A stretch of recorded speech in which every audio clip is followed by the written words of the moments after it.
Hey guys, welcome back to the Sullivan family. So this is a follow-up video to the first review video I did on Sky Glass. So the initial video was called Sky Glass Setup and Review, and you can find a link to that video in the video description below. So what did we buy first time round? Okay, so we made the decision to switch from normal Sky to Sky Glass. It's all explained in the first video. However, we'll just run through again kind of the bullet points of what we talked about in the first video. Okay, so we used to pay about nearly, I think it was £78 or £79 a month. And we had Sky in the lounge, Sky in the kitchen, Sky in our bedroom. None of the boxes were working properly. And because they were old, they wouldn't repair them. So they all had problems. Like our Sky box in the lounge, we didn't have Sky Q, we just had normal Sky, whatever the one was before that, where you can pause and record, but it wouldn't pause, it wouldn't record, and it wouldn't download anything. So we also had our Fire Stick, which had Netflix, Disney Plus, all that sort of stuff on it as well, which was an extra. So we were paying £9.99 for Netflix, and I know you can get it cheaper than that, but we did start off at paying £4.99 or £5.99, and then obviously it went up after your interim period with that. So all in all, we were paying about, well, nearly £90 a month for the original Sky and Netflix, whereas now our bill comes in at £73 a month with Netflix included, and we have the TV for that as well. So we've got two of the pucks. So we paid, were they 50? It's one we paid £50 up front for one, and the other one was free. So that's in here in the kitchen, and the other one is upstairs in our bedroom. But the you're probably going to say this in a minute anyway. A good thing about them is all the things that we couldn't get in the bedroom before or in the kitchen, like we would have got normal Sky TV, but that would have been it. I think we might have had Sky Plus in the bedroom, but we couldn't get like any of the other things because we didn't have a Fire Stick to be in our room. Whereas now we can get all the things in both the rooms. We can get Netflix, we can get Disney Plus, we can get any of those things in our bedroom and the kitchen as well now. So that's a benefit. It is to it. So the setup of Sky Glass was pretty straightforward, and if you watch the previous video, you'll see I ran through the whole setup, basically what you got in the box, what was delivered, and all that kind of stuff. Now the stand does double. I found out off a watcher, somebody that was watching actually my review, that the stand actually doubles as the wall mount as well. So there's would have made it a lot quicker, wouldn't it? Really, it would have done. But you know, you learn these things, don't you? You know, you could have read the instructions. Maybe I could have read the instructions. I don't know, but you know, whatever. So anyway, the TV and the soundbar that's built into the TV, I have to say, I'm really impressed with. I'm impressed with the picture quality of the TV. We've had no issues with it at all, have we? No, the picture quality is really good. The only thing I'd say about the soundbar is we didn't have. So we had. Surround, well, not surround, we had a soundbar in there before, didn't we? A separate soundbar with our old TV, which wasn't, it was quite old. It wasn't the best, but it was okay, but it wasn't the best. So the only thing I would say about the TV, so for us, the TV sound is really good.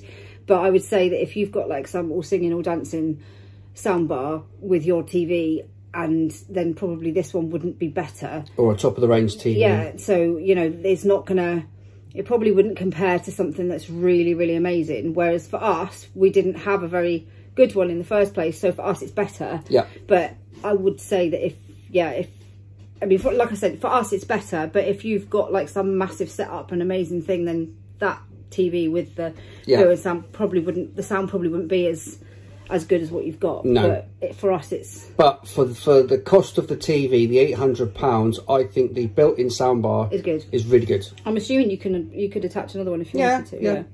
Well, I think so. I don't know. We don't need to.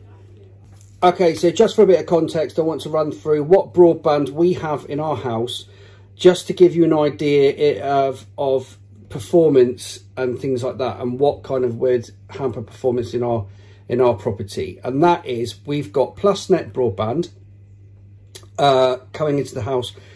Should be 45 meg, but the original hub wasn't performing very well. The hub you actually got from PlusNet. So we went ahead and bought a TP-Link like modem hub which cost about £90 it cost, actually. So it cost £90. We didn't realise that. It was actually my brother that suggested we do something like that. I didn't actually realise that was a thing, that you could get like something better to boost your Wi-Fi other than your normal plug-in thingies. Boosters. But the difference it made for us, it was massive, huge. It's a huge difference on performance and reach and speed, upload speed and download speed. It's really, really good. So that cost us £90. I did a video on that as well. So if you go onto our playlists and look for review videos, there's a review video in there, and I'll also put it in the video description below as well, a link to that video.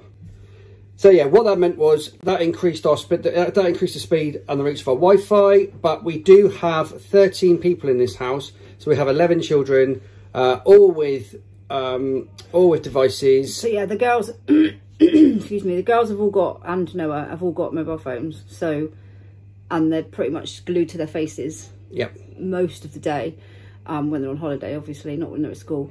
So the Wi-Fi is, and then the younger ones have got iPads, which they are on, not all day, but you know, on and off throughout the day. Yeah. We've obviously got phones.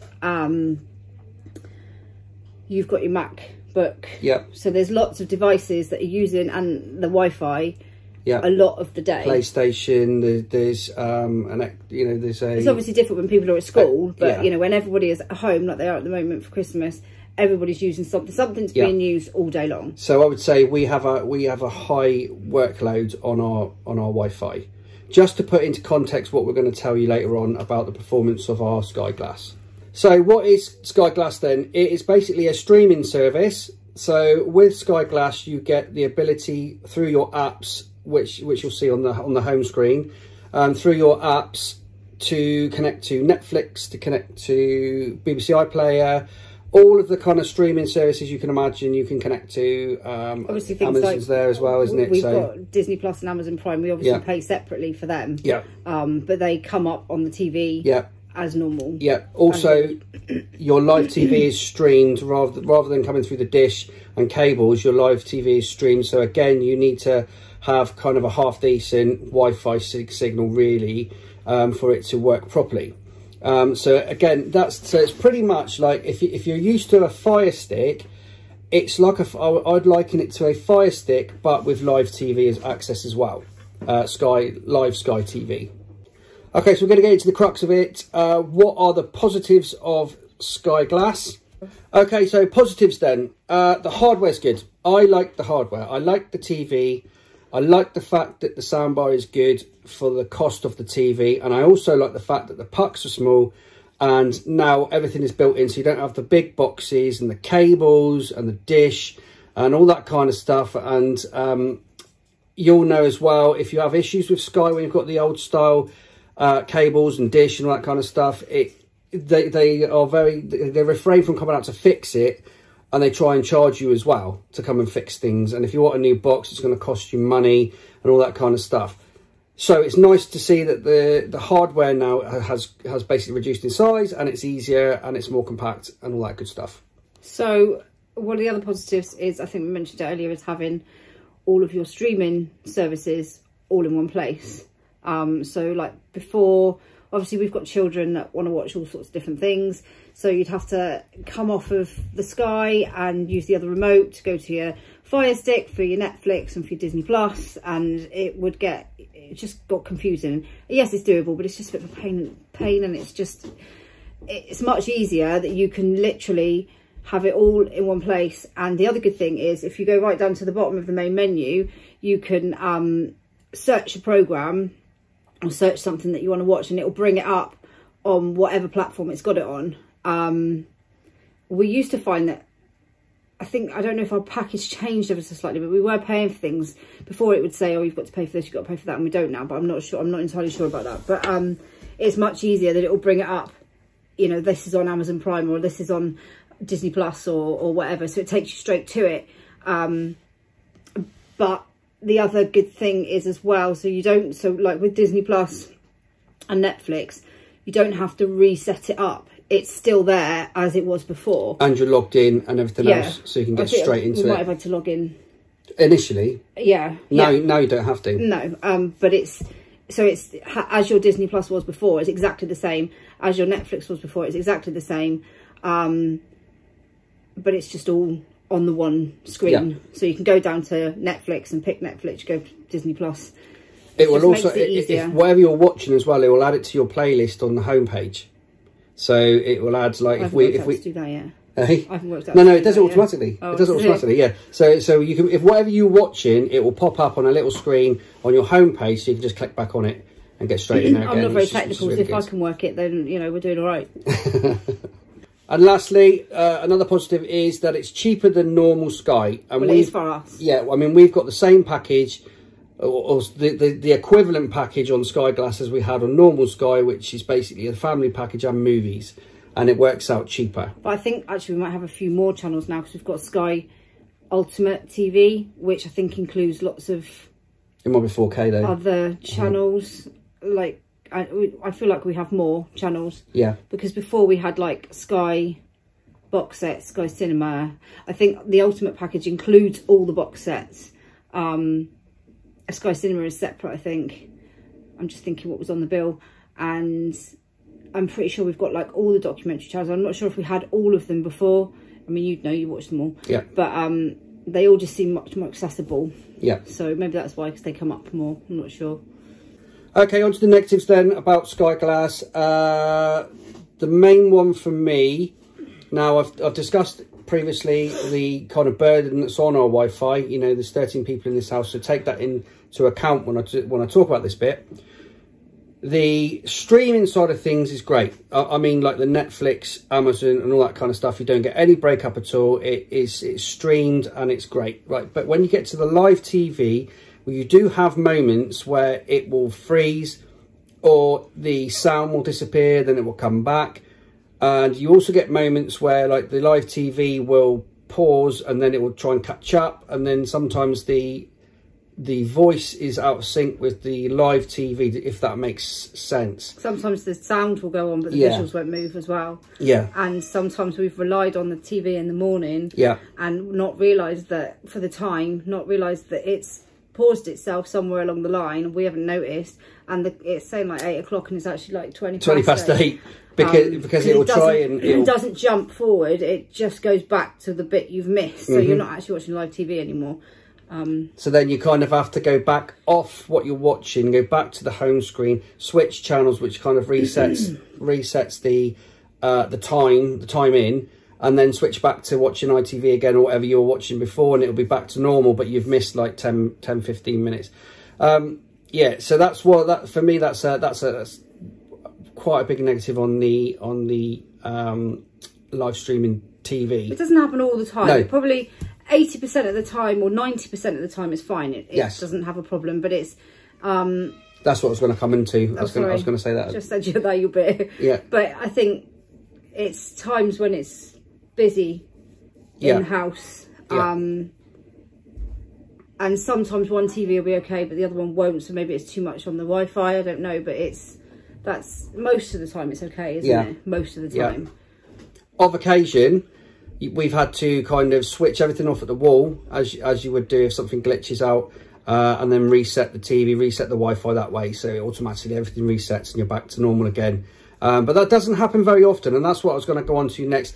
It is annoying when it happens, but in the context of our house and our Wi-Fi and the demand on our Wi-Fi, and also with normal Sky as well, you get problems. So if it's windy outside, you get problems. We had lots of problems with we had lots of issues with the Sky boxes getting too old and not really working properly. I wouldn't record anything or anything like that. You couldn't get things on it. It wouldn't work properly. No. So we had lots of issues before anyway, didn't we? So for us, it's... So from that respect, it kind of evens out with the problems that we used to have with normal Sky. It's not really a negative so much, but... and they did tell us this when we were discussing it with the guy on the phone.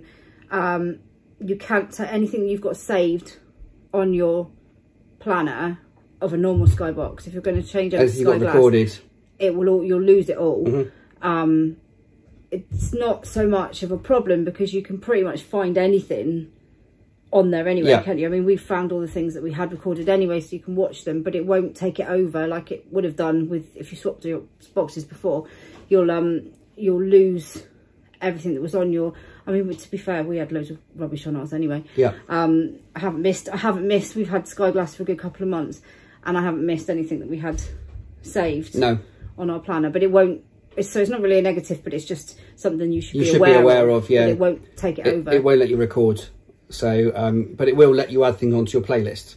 That's the trade-off. And anything that you had recorded before no, the only things you don't lose, actually, I tell a lie, the only things you don't lose are things that you've purchased. If you've purchased something, it will come up on your purchase. But if it's just stuff you've recorded off of the TV or something, you know, a series that you're watching or something like that, you'll more than likely still be able to get it if you search it, but it won't save it on your planner. No. Right, we have to say, actually, we have to excuse people wandering in and out. We have a very busy house. If you haven't watched any of our videos before, you won't know that we have a very, very busy house. Well, you will now anyway. So, right, in conclusion then, so what do we actually think about Sky Glass? Me personally, I like it. I do. I like it a lot. It's so much easier to use. Everything is in the right place. It's right there on your home screen. It's definitely easier. Yeah. And cheaper. Definitely. It's cheaper. There's less bulky hardware that you have to plug in and sort out, and cabling and all that kind of stuff. It is better. It is better. And when it works, it really works. I mean, I've been watching, so there's been like, if I'm in the kitchen for like 2 or 3 hours doing cooking or doing whatever, you can go for 3 hours and stream and have no problems whatsoever.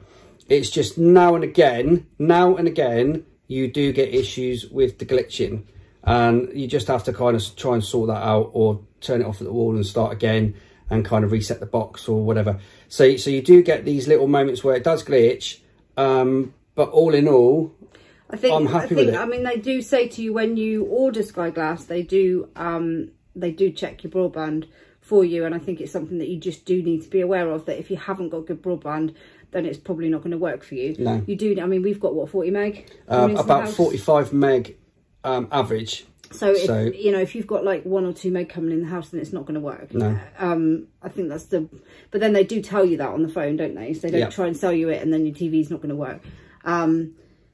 So yeah, that's the only thing I would say, that you do need to have good broadband. Yeah. Which isn't always good in this country. Yeah. But that is, you know, it is all dependent on how good your broadband is. So that's kind of... But all in all... Yeah, we're quite happy with it. Yeah, and this isn't a paid promotion. This is, we just wanted to do a second review. No, but if they fancy paying us, you know... Yeah, right. Fancy giving me free Sky for a few months, or, you know, whatever, that's fine. But there you go. So anyway, guys, I really hope you've enjoyed this second review. This is a month after the installation. I hope it's helpful.